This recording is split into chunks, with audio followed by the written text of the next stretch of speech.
Iniciamos el día de hoy entonces nuestro capítulo 5 correspondiente a las estructuras de contención, donde vamos a hacer una evaluación del diseño geotécnico principalmente de estructuras de contención de gravedad y de algunos tipos de construcciones, de estructuras de contención flexibles como los tablestacados. Ahora, nos vamos a centrar en primera instancia en el comportamiento de las estructuras de contención rígidas, como son los muros convencionales, análogo al que estamos viendo en la imagen, porque la mayoría de los métodos de diseño de alguna manera se basan en el comportamiento de estos muros, así hayan algunas variantes en la respuesta que vamos a ver enseguida. Pero nos centramos o tenemos como base el diseño de gravedad, el muro de gravedad como punto de referencia. No todos los muros se diseñan así. Centramos el curso en esos tipos de muros porque el diseño de las otras tipologías de muro de alguna manera consideran la teoría de empuje general y hacen algunas adaptaciones en función de su comportamiento. Así que este capítulo lo vamos a dividir como en dos partes, que corresponde a toda la teoría de empuje, todo el análisis del comportamiento de los muros de gravedad y posteriormente una segunda parte donde vamos a explicar toda la secuencia de muros de contención que habitualmente se tienen en la práctica profesional.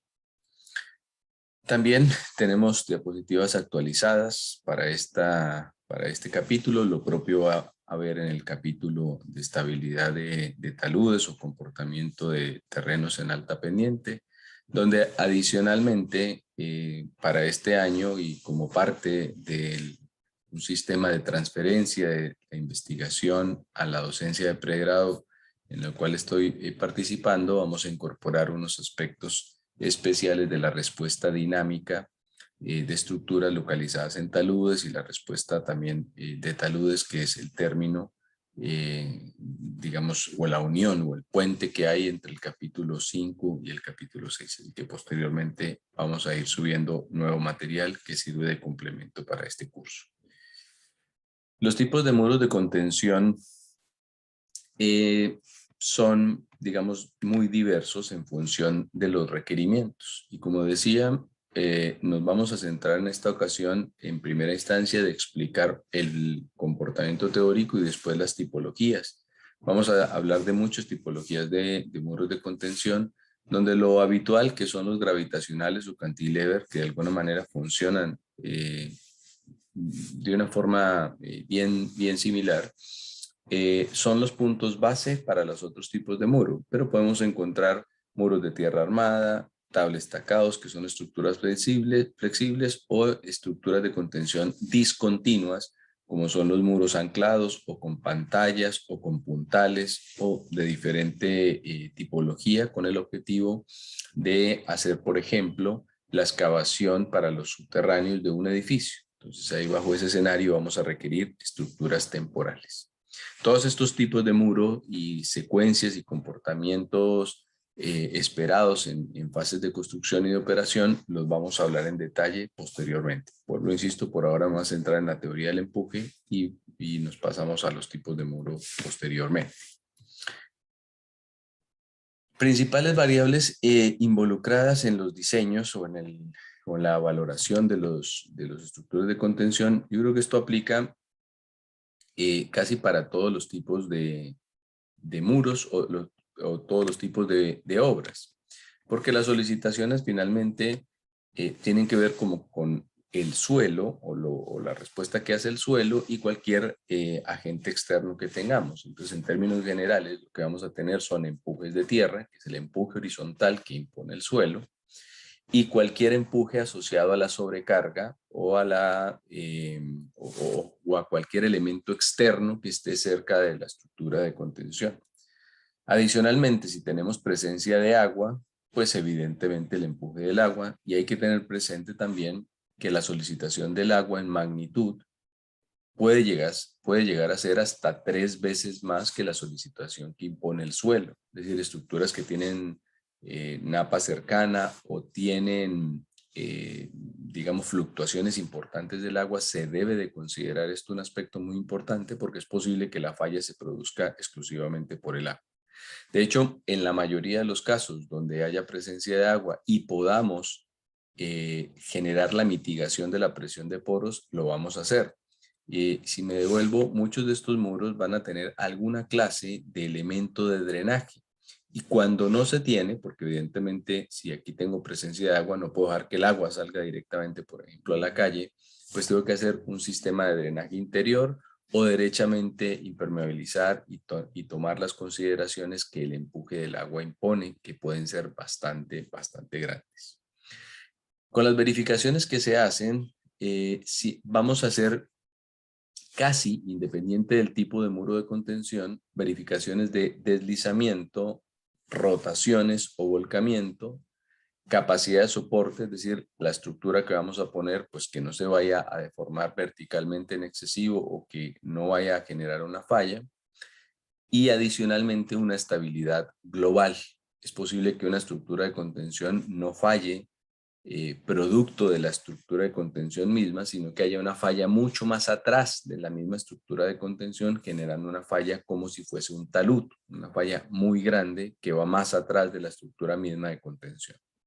En este capítulo nos vamos a centrar claramente en las fallas de deslizamiento y volcamiento, capacidad de soporte de asentamiento, lo vimos en el anterior, y la estabilidad global lo vemos en el capítulo de estabilidad de taludes. Condición de estado límite, como todas las obras también nosotros evaluamos una condición de resistencia o de estado último ya en rotura, que evidentemente se trata de evitar a toda costa, y también los aspectos relacionados con servicio, que tiene vinculado, digamos, la máxima deformación esperable, pero también los costos de mantención, temas de drenaje, estética.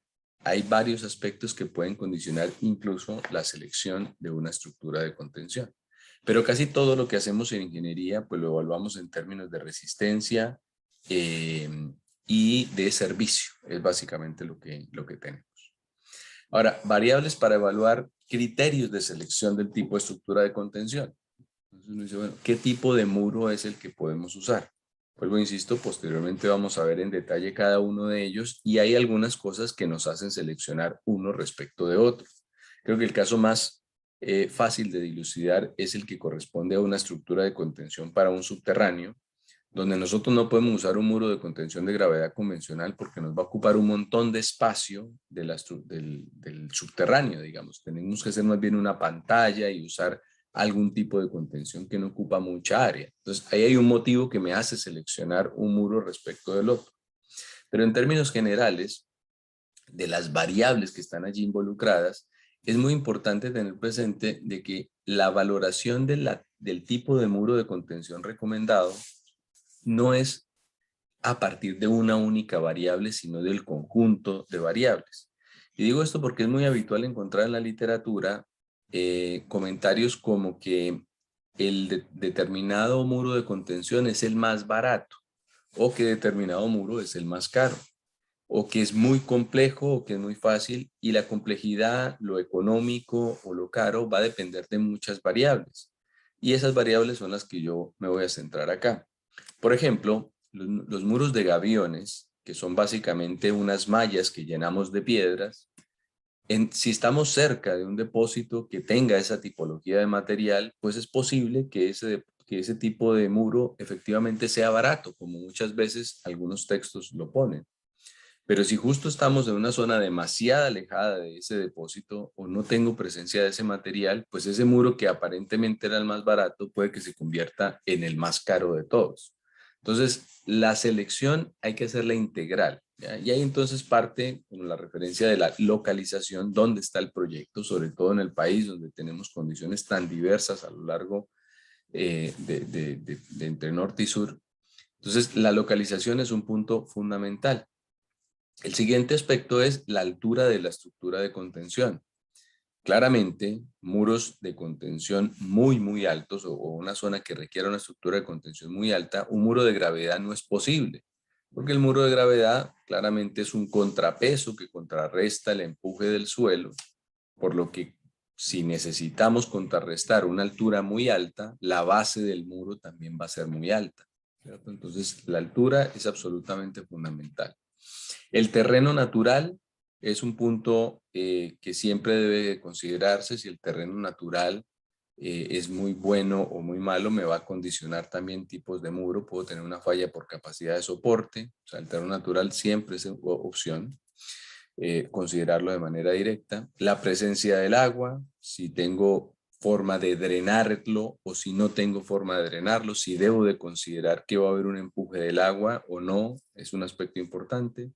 Los máximos movimientos aceptables, si la estructura está en una zona urbana o en una zona donde puedo tener problemas asociados a la deformación de una vía o al lado de una estructura muy sensible donde puede haber rotura de cerámicas y demás, pues necesito usar una estructura de contención que tenga una restricción de desplazamientos mucho más marcada que si tengo otra zona, por ejemplo, en un talud vial, donde los problemas de deformación no necesariamente me van a afectar el servicio de lo que hay alrededor de mi muro de contención. Disponibilidad de materiales, que va muy de la mano también con la localización. Tiempo disponible para la construcción. Esto también es un aspecto importante. Lo caro o lo barato también va en alusión al proceso constructivo, al acceso que yo tenga a la zona donde se va a poner el muro puede condicionar los tiempos de ejecución. La apariencia y la vida útil, que finalmente o muchas veces pareciera como un aspecto secundario, claro, desde el punto de vista del empuje lo es, pero desde el punto de vista funcional no, dependiendo del tipo de estructura que tengamos. Y si, por ejemplo, se está haciendo una estructura para un edificio, pues se buscará que la estética de las estructuras de contención que queden visibles, pues sea lo mejor para, digamos, mejorar las condiciones de quienes ven con vista a ese muro de contención. Y obviamente la mantención, que también es un aspecto poco considerado en la práctica, pero que debe siempre de tener un programa de mantención, principalmente cuando tengo presencia de aguas o cuando tengo condiciones de drenaje que deben de mantenerse en el tiempo para evitar problemas con el agua, que vuelvo, insisto, tiene una presión muy alta respecto de lo que corresponde al suelo. ¿Alguna pregunta?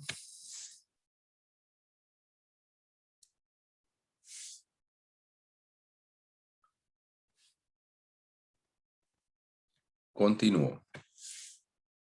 Con respecto a las consideraciones para el diseño de las estructuras de contención, también hay un conjunto de variables que debiesen de analizarse también en conjunto, no de manera completamente individualizada. Pero cualquier sobrecarga externa, pues debo de tener una consideración. Evidentemente, si es vial, pues tengo que tener una consideración de una carga viva que no necesariamente está presente todo el tiempo. Las condiciones climáticas van muy de la mano con la presencia de agua o fluctuaciones del agua. La sismicidad, que para el país regularmente en el diseño lo consideramos a partir de la aceleración efectiva según la zona sísmica. Dividimos el país en 3 zonas sísmicas, como saben, y cada una tiene una máxima aceleración. Este es un punto que hay que considerar. El manejo del nivel freático o de la napa freática, si es que eventualmente requiero hacer alguna obra de mitigación. Los movimientos en las construcciones vecinas, vuelvo a repetir este punto porque es una consideración de diseño fundamental. Si yo no solamente debo de seleccionar adecuadamente el muro de contención, sino puedo generar mucho desplazamiento, sino que esa restricción de desplazamiento me va a modificar la solicitación del suelo. Mayoran los empujes, como veremos más adelante. Entonces, ese aspecto que también va muy de la mano con la selección del tipo de estructura, completamente tiene un efecto en el diseño. Evidentemente, el punto, digamos, fundamental en estos casos es la consideración de la presión del suelo, es decir, el empuje estático y sísmico o dinámico que impone el suelo fundamental, la presión estática y sísmica que pone el agua subterránea o la napa si está presente, cualquier carga o valoración sísmica que tenga la sobrecarga también es un punto, Y obviamente ya en caso de estar en zonas muy particulares, como en zonas mineras, donde hayan problemas asociados a deslizamientos, a depositación de material nuevo en la zona donde tengo mi muro de contención, la inclusión de fuerzas o ondas producidas o esfuerzos producidos por explosivos en zonas mineras, como indicaba, pues todos esos aspectos deben de ser considerados en el diseño. Es decir, la valoración del diseño tiene que ser integral, incorporando aspectos dinámicos, aspectos estáticos y cualquier consideración adicional de sobrecarga que puede provenir por una estructura, por un vehículo, por el nivel freático o por algún elemento particular como los explosivos. Usando como base un modelo de elemento finito que no tiene referencia acá directa en la explicación, pero aprovechando este modelo uno puede dividir los elementos de un muro de contención de gravedad o de tipo cantilever en, obviamente, el muro como tal, un terreno base o terreno natural, que es donde apoyamos el muro de contención, y esto que parece bastante obvio, pues debemos de diferenciarlo y muchas veces por, digamos, rapidez no se realiza, y es que el terreno que está tras el muro de contención es un relleno estructural, un relleno controlado y demás, por lo que ese material no necesariamente es un terreno natural o terreno con las mismas características del terreno de la base o del terreno de fundación. Es finalmente un relleno. Y lo propio pasa con el suelo que está enfrente del muro de contención. Muchas veces es un material de relleno que incluso no necesariamente es compactado, es un material simplemente depositado en muchos casos. Cuando está compactado, evidentemente el comportamiento es mucho mejor, pero hay que tener presente de que aquí este tipo de muro tiene un relleno que nosotros instalamos, nosotros lo llevamos, lo compactamos y demás. Y en términos de algunos digamos, parámetros adicionales, pues está el coronamiento, que es el punto más alto del muro, que nos sirve para evaluar el desplazamiento horizontal o la rotación. Siempre se mide respecto del coronamiento, es decir, el desplazamiento respecto de su altura, es un valor usado para el diseño, y el talón o el punto más hacia el interior del muro de contención, que también es hasta dónde va el talón del muro o hasta dónde va el relleno tras el talón del muro y demás. Son aspectos que también se consideran. Y el respaldo, obviamente, es el paramento, la línea que puede ser vertical o inclinada, donde se apoya directamente el material del relleno. Con respecto a los estados de esfuerzos en un muro de contención o a los estados de esfuerzos en general a nivel horizontal, que si los plasmamos en un muro de contención, este punto creo que es la base de absolutamente todas las estructuras de contención. Es fundamental tener claro este aspecto. Cuando tenemos un terreno en el que solamente tengo el estado de tensiones natural, pues lo que vamos a tener en un diferencial de suelo, pues es un esfuerzo vertical y un esfuerzo horizontal que generalmente lo calculamos en función del esfuerzo vertical, es decir, un coeficiente de presión de tierras por el esfuerzo vertical. Efectivo total, según sea el caso, aquí todo calculado en términos efectivos, sacando el agua aparte, como regularmente se hace. Entonces, este coeficiente nos permite evaluar la condición con desplazamiento nulo, es decir, este suelo no se está desplazando, no se está moviendo.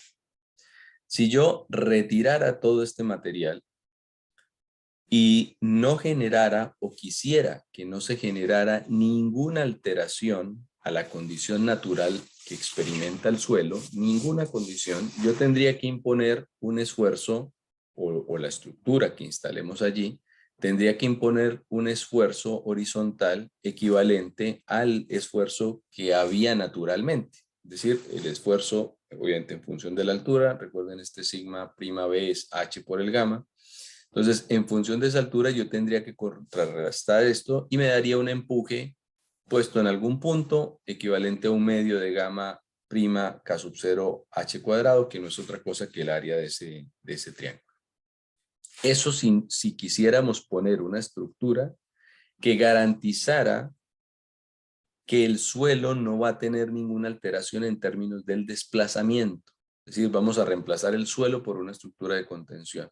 Eso es lo que eventualmente se generaría si no hiciéramos, o sea, si no permitiéramos ninguna clase de desplazamiento, condición de desplazamiento nulo. Esto sería el caso que tenemos con el coeficiente de presión de tierras en reposo. Recuerden que el K0, ese cero del K0 del coeficiente de presión de tierras, es de cero desplazamiento. Es básicamente eso. Ahora, ¿qué pasa en una estructura donde hay desplazamiento libre?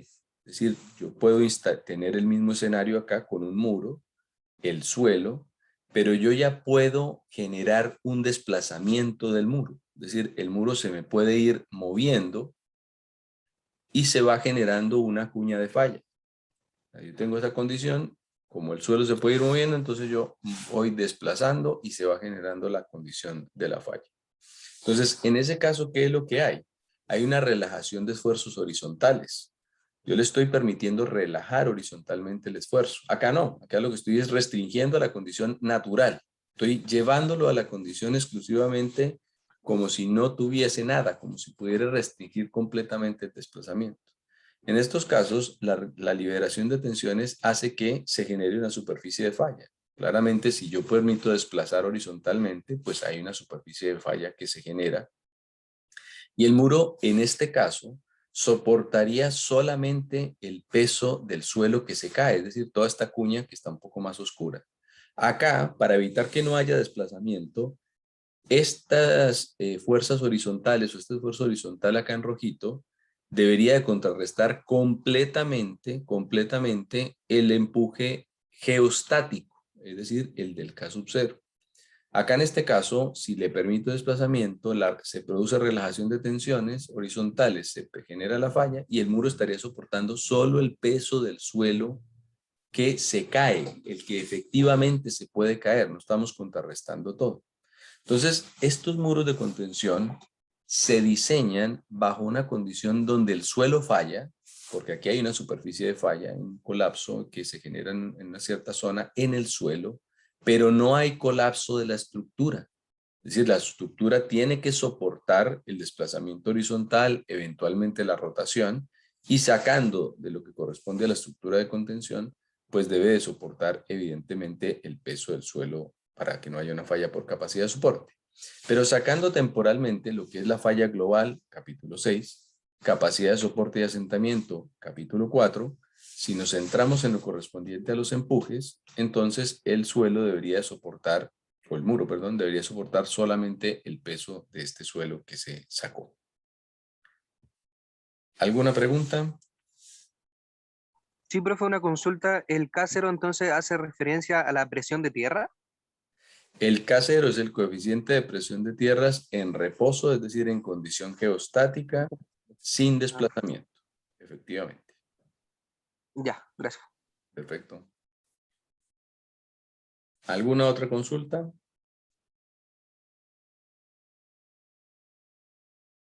Continúo. Entonces, ¿qué tenemos en el muro en términos de solicitación? En ese mismo muro convencional que estamos evaluando. Como les decía, tengo el terreno natural de la base, es decir, de la fundación. Tengo el terreno natural que hay tras la zona del relleno. Tengo el relleno, la estructura de contención y quizá también un relleno en el frente. Eso es lo que vamos a tener entonces en la estructura de contención. Entonces, vamos a tener como como punto para contrarrestar el empuje, vamos a tener el peso, evidentemente su resultante normal, una condición de empuje que le vamos a llamar activo, una condición de empuje que reacciona al desplazamiento que puede imponer el muro lateralmente en el frente, que le vamos a llamar pasivo, y claramente, producto de ese desplazamiento, pues se va a generar una resistencia friccional entre el muro y el suelo, evidentemente por contacto en la base, en el cual va a estar pues, como si tuviésemos una zapata sometida a una carga horizontal. Aquí evidentemente va a haber un roce en la base. Entonces, ¿qué requerimos para poder hacer nuestro diseño? Pues definir una superficie de falla, determinar los parámetros de resistencia y determinar a su vez solicitaciones y empujes sobre la estructura de contención. Si estamos evaluando esto bajo una condición de que se genere una superficie de falla en desplazamiento libre, es decir, no estamos generando ninguna restricción, estamos buscando que haya generación de desplazamiento completo en el muro de contención, entonces este análisis se hace en términos de resistencia. Los parámetros de deformación no están involucrados en el problema. No estoy diciendo que la deformación no sea evaluada o no se busque ser evaluada en general. Si yo tengo una estructura de contención en la cual mi problema es la deformación, es decir, quiero restringir la deformación, quiero evitar cualquier problema de deformación, pues tengo que incorporarlo y eso me lleva entonces a hacer una valoración quizá con un método numérico para calcular el desplazamiento.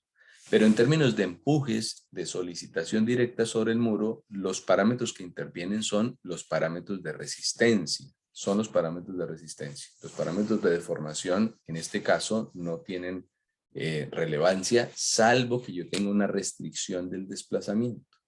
Es decir, la solicitación sobre un muro de contención está vinculada a la resistencia del suelo y al desplazamiento o a las restricciones de desplazamiento que tengamos en el muro.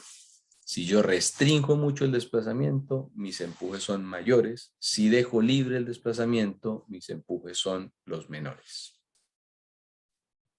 En el análisis de estabilidad de los muros de contención de gravedad, se involucran principalmente tres aspectos que los he mencionado. El vuelco o la rotación que pueda haber en la estructura de contención producto del empuje, todo esto analizado de manera desacoplada. Evidentemente esto es un comportamiento todo acoplado, pero lo evaluamos de manera desacoplada. En horizontal lo que vamos a tener es un alivio de esfuerzos o una relajación de los esfuerzos horizontales y en la parte del frente pues un aumento del esfuerzo horizontal, pero acaba de haber una rotación producto de la falta de confinamiento que hay en este punto.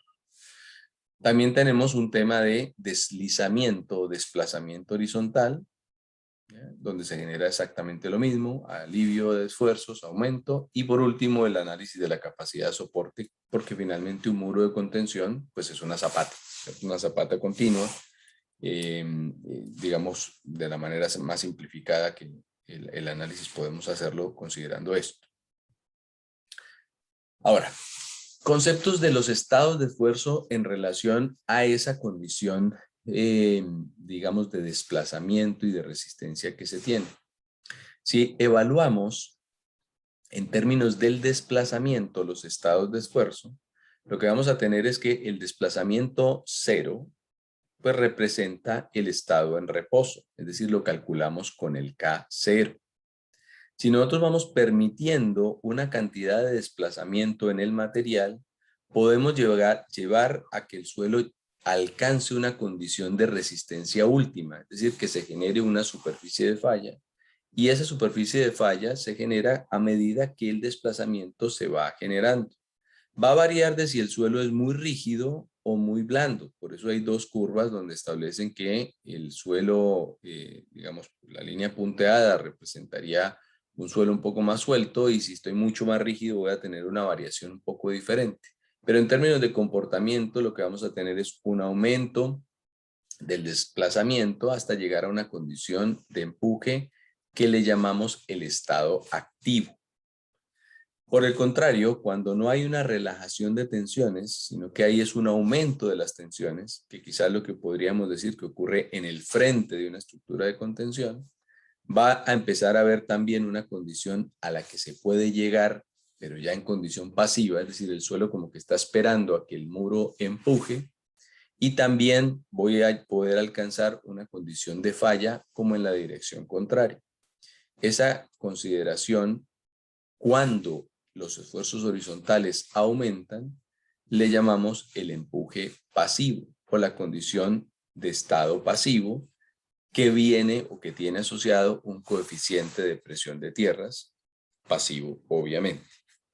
Ahora, ¿de qué o por qué vinculamos o analizamos este gráfico? Es importante tener presente que la cantidad de deformación que yo requiero para alcanzar los estados de esfuerzos activos o pasivos es muy diferente. En magnitud necesito mucho menos desplazamiento para alcanzar la condición activa que para alcanzar la condición pasiva. Necesito mucha mayor magnitud de desplazamiento para alcanzarla. Si ustedes se fijan, este X, este eje, digamos, aquí es 10 a la menos 3, aquí es 10 a la menos 2. O sea que del orden de 10 veces más desplazamiento es el que yo requiero para alcanzar lo pasivo respecto de lo activo. Lo activo uno puede decir que con, pongámosle acá 4 por 10 a la menos 3 podríamos estar alcanzando, y aquí necesitamos los mismos 4 pero por 10 a la menos 2 para alcanzar la condición pasiva. Entonces necesito mucho mayor desplazamiento. En órdenes de magnitud, para que se tenga la condición activa o pasiva va a depender de las condiciones en las que se encuentra el material. Si estamos hablando de manera muy referencial, pues acá tengo órdenes de magnitud donde se ve la diferencia entre la condición o el desplazamiento que se tiene que generar. Este delta LA es el equivalente a estas X que están puestos en este gráfico. Y aquí está la relación entonces del desplazamiento para que se alcance la condición activa versus el desplazamiento para que se alcance la condición pasiva.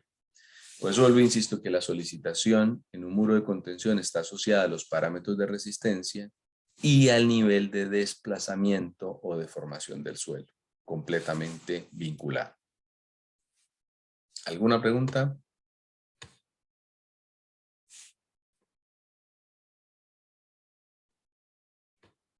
Continuamos.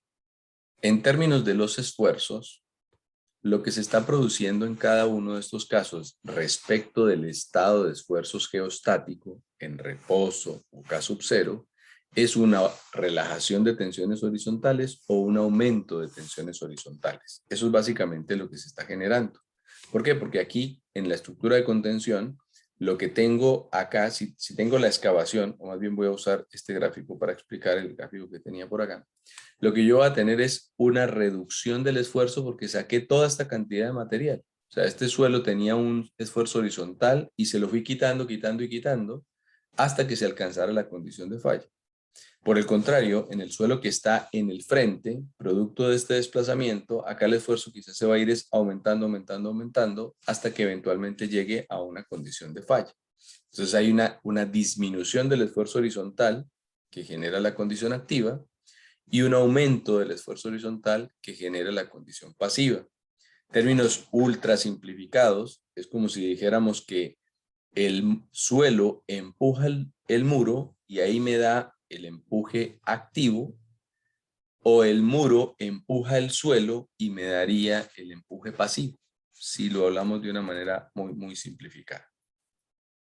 Entonces, esos estados de esfuerzos que estoy mostrando entre unos y otros, los podemos determinar usando la teoría de Rankine, teoría de empuje de Rankine, en el cual, usando como referencia un plano o los círculos de Moore, podemos evaluar el estado de esfuerzos geostático inicial que tendría un suelo, el estático, reposo, desplazamiento cero, donde el esfuerzo vertical pues el gamma h, el esfuerzo horizontal el que mencionábamos hace un ratito, K0 gamma h, y ahí tengo entonces una condición sin desplazamiento. Si voy relajando tensiones, es decir, voy quitando el esfuerzo horizontal a mi sistema, voy quitando el esfuerzo, quitándole, va a llegar un punto en que voy a tocar la superficie de falla. Cuando toque esa superficie de falla, producto de la reducción del esfuerzo horizontal, a eso le llamamos la condición activa.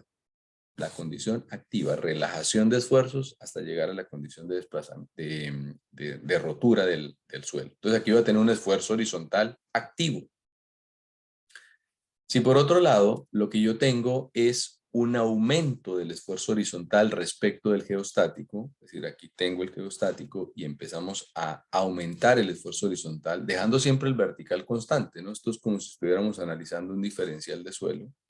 Vamos aumentando el horizontal, aumentándolo, aumentándolo. Va a llegar un punto en que tocamos la superficie de falla. Ese toque de la superficie de falla, habiéndose generado un aumento del esfuerzo horizontal, es la condición de esfuerzo de falla o condición de falla pasiva. Pasiva. Y así entonces vamos a tener un esfuerzo de falla horizontal en condición pasiva. Si ustedes se fijan, la trayectoria de esfuerzos o el recorrido o rango de esfuerzos que se tiene entre el estático o el geostático más bien y la condición de falla activa en magnitud es mucho menor que la que yo requiero para llegar a la condición pasiva. Toda esta es la diferencia de esfuerzo que yo recorrí para poder tocar la superficie de falla. Esto es uno de los motivos por los cuales la diferencia de desplazamiento entre la condición activa y la condición pasiva es tan grande, porque el recorrido de esfuerzos que tengo que hacer para llegar desde el reposo al activo es un recorrido en magnitud muchísimo menor que el recorrido en magnitud que tengo que hacer entre el reposo y el pasivo. Es un recorrido muy diferente. Entonces, a eso explica también el por qué la diferencia de desplazamiento. Siguiendo entonces esta línea, bueno, tengo que el ángulo al centro en la condición de falla que se está produciendo o la inclinación de esa superficie de falla, uno la puede idealizar a 45 menos phi medios en lo que corresponde a la condición activa y a 45 más phi medios, recordar que esto es en el círculo de Moore, esto es el ángulo doble, 45 más phi medios en el caso del coeficiente o de la condición pasiva. Entonces, en reposo, el esfuerzo horizontal es K0 sigma prima B. En esfuerzo activo, en condición activa, es un coeficiente de presión de tierras activo. Ahora ya no es el K0, sino con un cierto nivel de deformación hasta que alcance la condición activa por el sigma prima. Y en condición pasiva, pues evidentemente lo propio, pero con el coeficiente pasivo. O sea, finalmente los esfuerzos horizontales siguen siendo un esfuerzo horizontal dependiente de un coeficiente de presión de tierras, ahora activo, reposo y pasivo, pero un coeficiente de presión de tierras por el esfuerzo vertical efectivo que experimenta el suelo. ¿Alguna pregunta?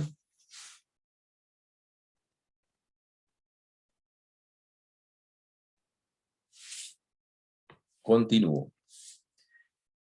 En la teoría de empuje de Rankine, que es esto mismo que acabo de mostrar, podemos, mediante las relaciones geométricas en el círculo de Moore, para el caso de phi con cualquier magnitud y el c igual 0, es decir, la envolvente pasar por el origen, pues podemos hacer la relación de las magnitudes del esfuerzo 1 y esfuerzo 3, esfuerzo principal mayor y menor, que equivalente en condición geostática a sigma vertical y sigma horizontal, y hacer las relaciones geométricas.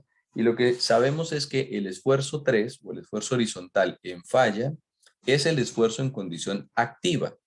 El esfuerzo en condición activa. Bueno, y si estamos por el otro lado, sería el esfuerzo equivalente a la condición pasiva. Entonces, aprovechando estas relaciones, pues lo que vamos a tener es que sigma 1 y sigma 3 son las expresiones que estamos allí mostrando. Y como sabemos que lo que hacemos con el cálculo del esfuerzo horizontal es una relación entre lo que ocurre en vertical y el horizontal, entonces podemos geométricamente establecer que sigma 3 dividido sigma 1 es 1 menos seno phi partido por 1 más seno phi, que finalmente es el coeficiente de presión de tierras activo en teoría de Rankine, porque el sigma 3 es el equivalente al sigma horizontal, entonces sería un factor por el sigma vertical, o sea, esto es el K0. Trigonométricamente, esto es lo mismo que decir tangente cuadrado de 45 más phi medios o el inverso de tangente cuadrado más phi medios o 1 partido por n phi. El n phi es un parámetro que muchas veces es usado, digamos, como simplificatorio trigonométricamente hablando para la expresión tangente cuadrado de 45 más phi medios y que en algunos análisis de estabilidad de taludes se incorpora el factor n phi. Pero todo esto es la trigonometría, es 1 menos seno phi partido por 1 más seno phi, tan simple como eso. Esta relación es lo que mencionaba. Bajo este escenario y sabiendo a qué representa sigma 1 y sigma 3, pues lo que vamos a encontrar es que el coeficiente de presión de tierras activo es 1 menos seno phi partido por 1 más seno phi y el pasivo es el inverso, en teoría de Rankine, el pasivo es el inverso del activo, es decir, 1 más seno phi partido por 1 menos seno phi. El esfuerzo horizontal, como sabemos, va a depender de si estoy en activo o pasivo reposo. El reposo, el K0, el condición de desplazamiento nulo, En magnitud representa el de la mitad, como ya vimos en los gráficos anteriores, el menor, el K activo, y el mayor, el K pasivo. Ya evaluamos por qué, hay un desplazamiento asociado, un recorrido del esfuerzo de tensión. La mayoría de los muros de contención se basan de una u otra manera en un coeficiente de presión de tierras activo. ¿Por qué? Porque evidentemente una estructura de contención debería de soportar solo el material que efectivamente se debe caer, no necesariamente contrarrestar todo el empuje del terreno natural. Ahora, ¿nunca se diseña con casero? Sí, hay casos en los que sí se diseña con el casero y quizá el más habitual que tenemos es los muros del subterráneo. Los muros de un subterráneo de un edificio que tienen, que en últimas, de cierta manera, es como un pequeño búnker en el subterráneo, un muro perimetral por toda la estructura del subterráneo y adicionalmente, dependiendo del número de pisos, va a tener una losa de entrepiso. Este muro tiene unas condiciones que hacen restringir mucho el desplazamiento horizontal. Entonces, esa tipología de muro nosotros no la podríamos diseñar con el K activo, porque el muro está completamente restringido por la misma estructuración que tiene. Entonces, ese tipo de muro, y de acuerdo a lo que incluso la NSH 433 define y la mayoría de los códigos de diseño define, se debe determinar o se debe diseñar usando el casero, porque esa clase de muros van a tener un desplazamiento completamente restringido, completamente restringido. Si yo tengo una condición donde parte del desplazamiento se puede generar, entonces ahí es donde el coeficiente de presión de tierras activo se considera. Sí, sí, siguiendo la misma metodología, pero ahora incorporando el escenario de una envolvente de falla que no parta en el origen y que tenga un ángulo de inclinación producto del ángulo de fricción, hacemos la misma relación trigonométrica o geométrica para obtener el esfuerzo horizontal respecto del vertical. Y entonces aquí vamos a llegar a una expresión donde finalmente también va a volverse a incorporar el 1 menos seno phi partido por 1 más seno phi o el inverso, es decir, el Ka y el Kp, pero ahora evidentemente la cohesión en el esfuerzo horizontal es un esfuerzo negativo porque finalmente la cohesión hasta cierto punto da como un esfuerzo de tracción. ¿Ya? E indirectamente acá hay un esfuerzo de tracción que se está generando producto del efecto de la cohesión. Entonces, en el esfuerzo horizontal claramente debe de estar restando en el caso del coeficiente de empuje activo. Hay una resta de ese esfuerzo en menos 2c raíz de K sub A. Entonces, el esfuerzo horizontal a nivel general con cohesión y con ángulo de fricción es el esfuerzo vertical por el caso A, similar a lo que hacíamos en el ejercicio anterior o en el escenario anterior, menos 12 raíz de K en el caso del activo y más 12 raíz de K en el caso pasivo. La última condición de esa secuencia de parámetros de resistencia que tenemos es tener una arcilla en condición no drenada o una evaluación de un estado de esfuerzos en condición no drenada usando el principio del phi efectivo o el phi total cero, donde entonces ya el parámetro no es la cohesión como tal, sino la resistencia al corte no drenada. Si hiciéramos un análisis con esas características, que no sería el caso de un muro de contención con un relleno, porque no vamos a hacer un relleno de arcilla, sino más bien de un material que esté allí ya instalado directamente sin alteración natural. El coeficiente de presión de tierras sería 1, tanto el activo como el pasivo, y ahí en este caso entonces el esfuerzo horizontal, activo y pasivo, pues sería el esfuerzo vertical menos 2 por la resistencia al corte no drenada o más 2 por la resistencia al corte no drenada en el caso del empuje pasivo. Todo esto en esfuerzos totales, porque es condición no drenada, es la que estamos obligando acá al sistema a hacer una condición no drenada. No drenada. El C no es la cohesión, es la resistencia al corte no drenada del suelo. ¿Alguna pregunta? Profe, entonces en un caso extremo de, por ejemplo, de baja disponibilidad de materiales, ¿se podría llegar a utilizar como relleno el mismo terreno natural donde podría afectar este caso de una condición no drenada? Sí, eso es una muy buena pregunta práctica, pero resulta que este caso en particular no se puede usar en el que usted ejemplifica.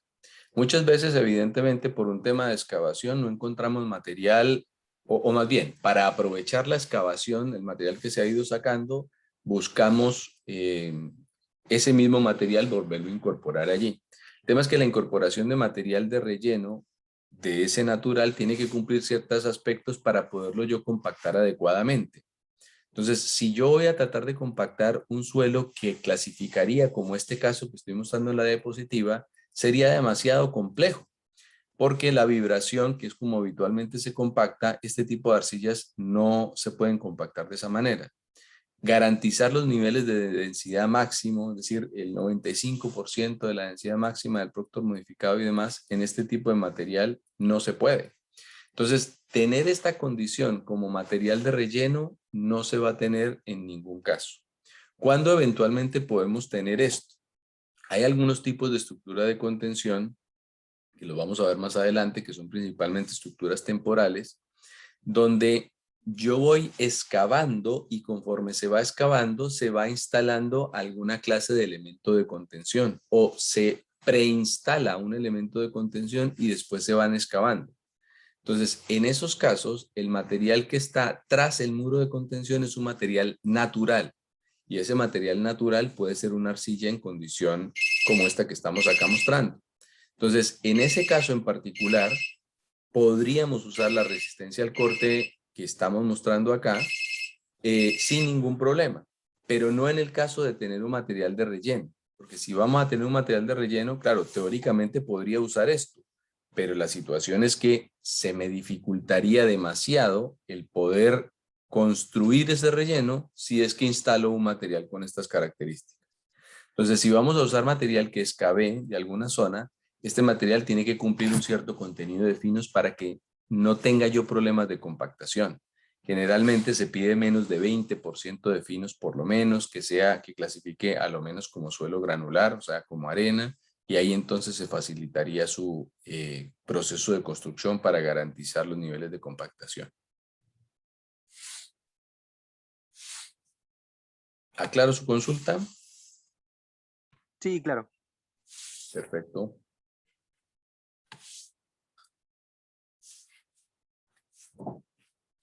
Continuando con el tema del diseño, el concepto de factor de seguridad acá vuelve y juega de manera relativamente análoga a lo que hacíamos en fundaciones.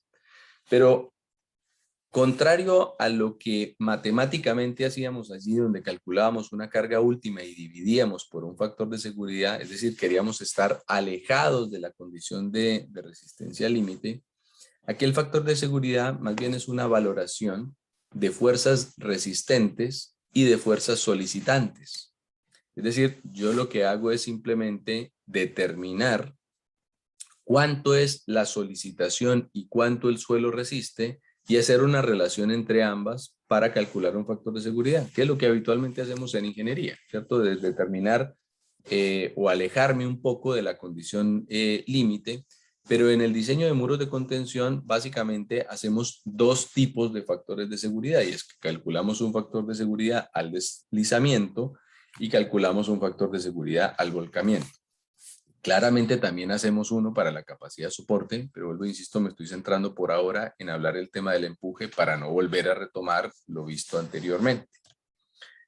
En relación a por qué, digamos, hay un factor de seguridad, matemáticamente yo puedo decir que si el factor de seguridad es 1, pues la condición está estable, pero claramente yo no puedo dejar el 1 como frontera de diseño porque hay unas incertidumbres que claramente están involucradas en el análisis de estabilidad. Y esas incertidumbres se dan por que no podemos tener total conocimiento de las propiedades físicas del suelo. Pueden haber variantes en las solicitaciones sobre el muro. También pueden haber variaciones de las condiciones en las que diseña con respecto del agua y demás. O sea, siempre hay unos factores que pueden alterar las condiciones del material, y para cubrir un poco esas incertidumbres lo que hacemos es comparar las resistencias versus las solicitaciones, pero alejarnos una cierta magnitud. Por eso, para muchos diseños nos dicen el factor de seguridad admitido es 1,x, ¿cierto? 1,3, 1,5, dependiendo del tipo de método que estemos usando. Posteriormente, en la parte ya más procedimental, ustedes entrarán en detalle y en el taller hacer los cálculos matemáticos del factor de seguridad. Pero el factor de seguridad, lo insisto, cubre esos dos aspectos. Busca tratar de indirectamente considerar las incertidumbres propias de mi sistema y adicionalmente estar o comparar solicitaciones versus resistencia para estar con un cierto margen de seguridad para el diseño. Con respecto al coeficiente de presión de tierras en reposo que hablamos anteriormente y que es la condición de desplazamiento nulo, por teoría de la elasticidad ya habíamos hablado también anticipadamente al respecto. Por teoría de la elasticidad, el coeficiente de presión de tierras obligando desplazamiento cero es igual a nu partido por 1 menos nu. Esa es la teoría de la elasticidad, que es la premisa básica de desplazamiento que no se genere en el material. De ahí se derivan diferentes tipos de fórmulas o de ecuaciones que ya dependen o que tienen incorporado la tipología del suelo, como es la ley de Yaqui, que es el 1 menos seno phi, que también creo que lo hemos hablado y que es habitualmente usado, y hay algunas precisiones complementarias que se van haciendo en función de algunos tipos de variables adicionales, como ajustes que se hacen que el 1 no es 1, sino 0,95 menos el seno de phi, o incorporar el efecto de la preconsolidación o de la relación de preconsolidación también en función del ángulo de fricción, o incluso, dado que en una pendiente puede haber una variación del coeficiente de presión de tierras producto de la pendiente del terreno, entonces hacer una suerte de corrección incorporando el ángulo de inclinación que experimenta el suelo. Entonces, estos son alternativas de cálculo. Todas las normas de diseño, como mencioné hace un ratito, incorporan el coeficiente de presión de tierras para el diseño de los muros del subterráneo. Pero es muy particular también que, dada la amplia variabilidad de factores que hay para el cálculo de este coeficiente, ninguna norma a nivel internacional incorpora el cómo calcularlo. Es decir, no incorporan una fórmula para hacerlo. Lo que establecen es que se debe diseñar en condición de reposo, pero no necesariamente indican con qué ecuación. Y ahí el espectro es mucho mayor que este. Hemos hecho análisis, búsquedas, perdón, donde hemos encontrado hasta 40 formas diferentes de calcular el casero. Entonces, como en todas las metodologías, lo más sensato es que evaluemos para qué es la ecuación que estamos usando. Pues esta era una arena silicia, una arena no sé cómo, un material con tales características, y ahí vamos afinando el método que vamos a usar.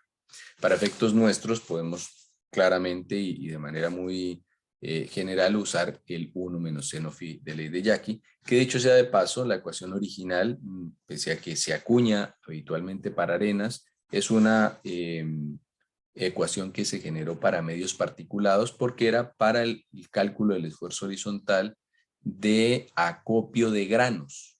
Entonces uno encuentra en el artículo original el coeficiente de presión de tierras del maíz, del sorgo, de la avena, porque era para eso el método, y ahí se fue derivando a suelos y se acuñó arenas por ser un material particulado con tamaño de grano muy pequeño.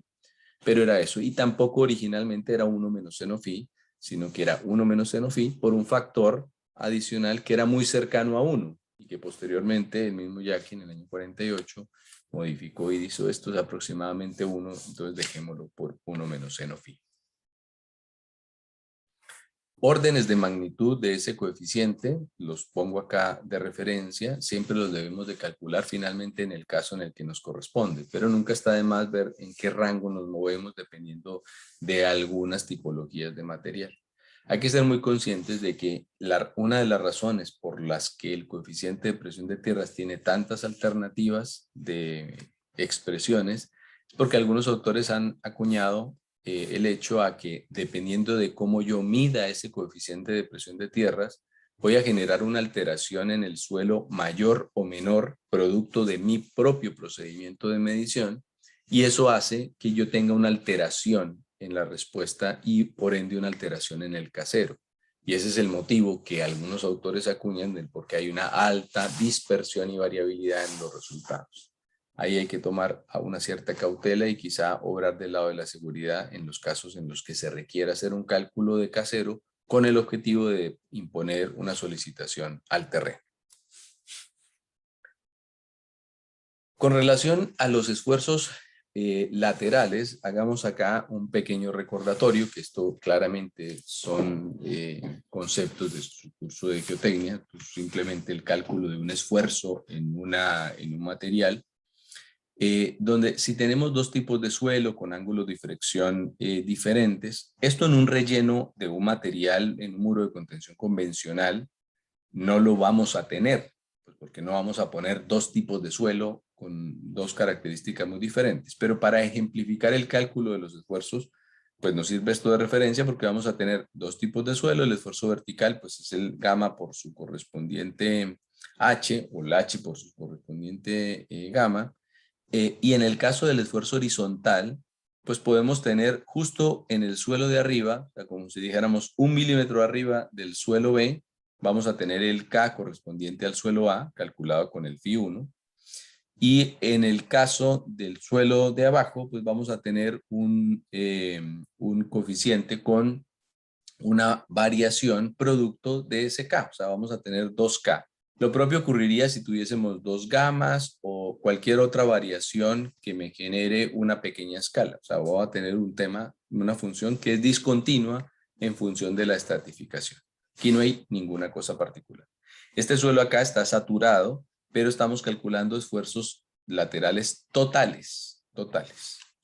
Ahora, si hacemos el mismo escenario, ahora modificando la posición de la napa y dejándolo en un cierto punto, pues el esfuerzo vertical viene siendo lo mismo que hemos mencionado con el quiebre producto de los gamas, lo que mencioné hace un ratito, el quiebre producto de los gamas. Y acá lo que vamos a tener entonces es que el esfuerzo vertical efectivo y el esfuerzo horizontal efectivo, pues tenemos que dividirlo o sacarle el efecto del agua. Es decir, el agua la ponemos aparte. Si tengo la napa puesta en este punto, claramente acá parte el agua en condición hidrostática. Si es que la aproximación permite análisis hidrostático, después vamos a ver que necesitamos hacer un análisis hidrodinámico, pero haciendo un análisis hidrostático sería el equivalente del agua que está partiendo en este punto, e incluso hidrodinámico también partiría en el mismo punto. Y el empuje del suelo o de la estructura de suelo, del mineral de suelo, del esqueleto, pues debiese ser el que corresponde al esfuerzo efectivo. Entonces aquí estaría el empuje del suelo y el empuje del agua, y cada cosa hay que diseñarla de manera diferenciada. Y por una razón muy básica. El K aplica para el esqueleto de suelo. Yo no le puedo aplicar el K a el agua, pues porque si no, entonces estaría considerando que el agua tiene un coeficiente de presión de tierras igual que el suelo, y no, el coeficiente de presión de fuerza horizontal que tiene el agua, al tener una fuerza radial, es 1. Entonces el agua la tengo que tener aparte para poder considerar el efecto de coeficiente, o más bien quitarle el efecto del coeficiente de presión de tierras. ¿Alguna pregunta? Esto que acabo de mencionar es, digamos, un concepto geotécnico. Aquí no tiene relación específicamente los aspectos de cuál K es este. Este puede ser K0, K cualquiera, por eso no le pongo subíndice y hago simplemente una relación entre el cálculo del esfuerzo vertical y el horizontal en un medio estratificado o que tenga una cierta napa. No es ninguna otra cosa adicional, es decir, las teorías de empujes A o B no aplican en esta comparación, es solamente el cómo calculo el esfuerzo horizontal.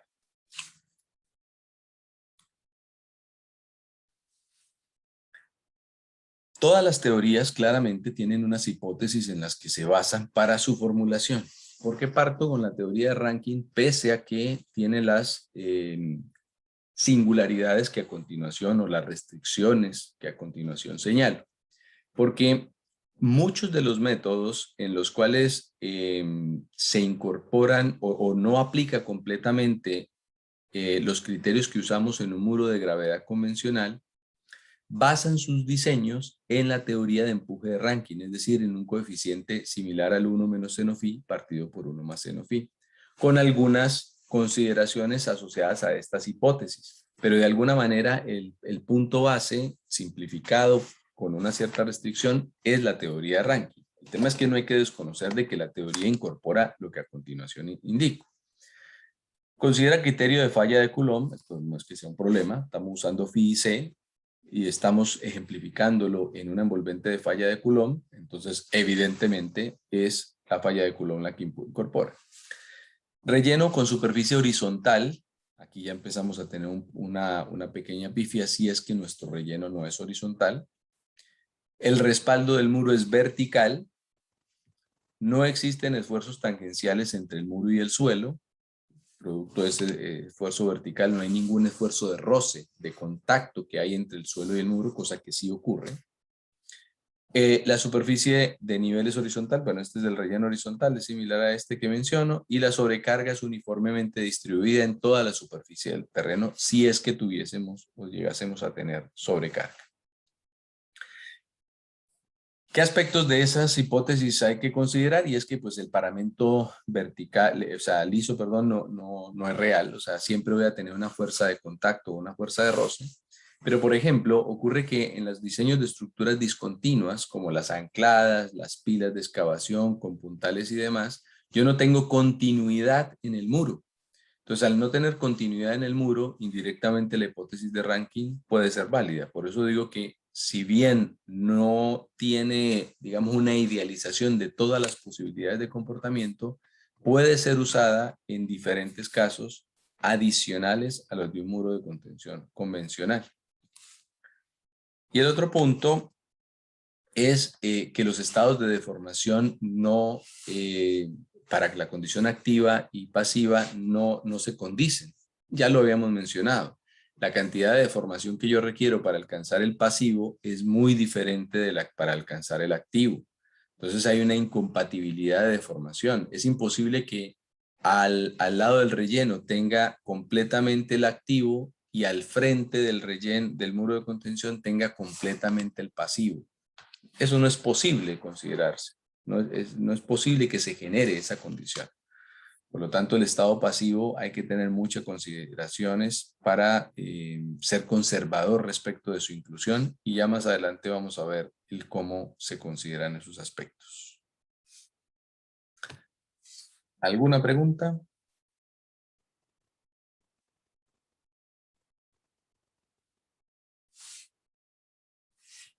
Continúo.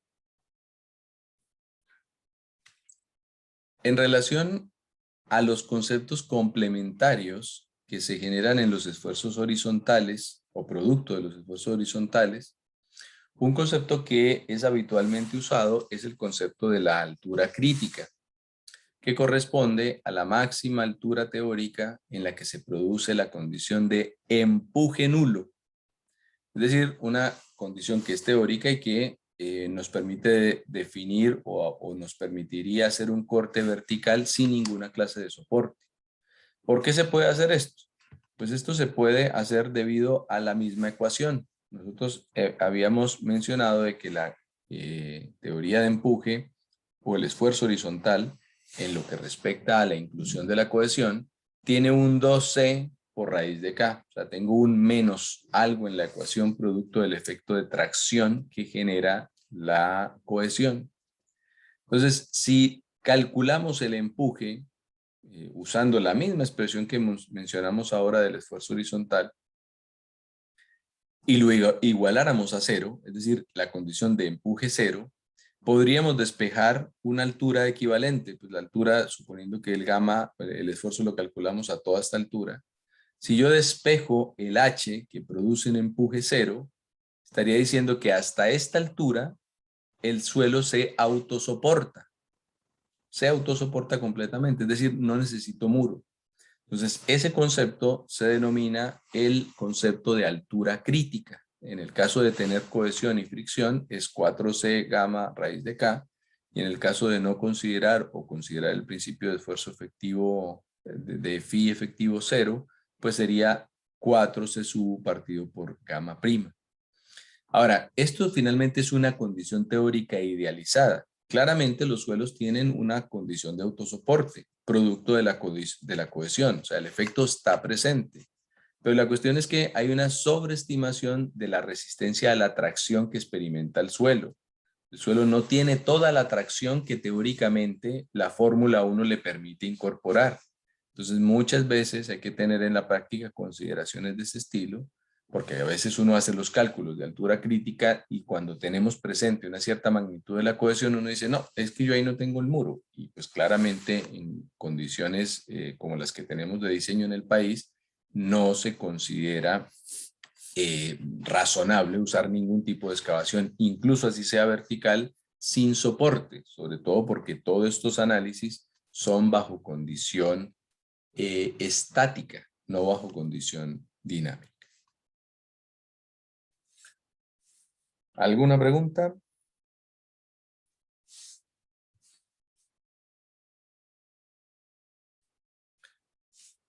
Entonces, ¿qué es lo que ocurre en esa situación o en esa zona donde tengo la posibilidad de que se me genere una altura crítica?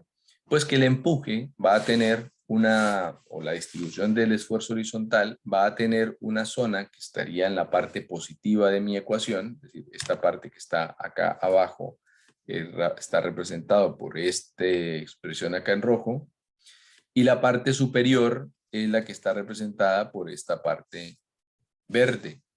Entonces, todo este suelo realmente soporta la resistencia a la tracción, es decir, tiene como si alara hacia la dirección contraria al suelo. Esta resistencia a la tracción o la zona traccionada realmente no es posible que se genere completamente.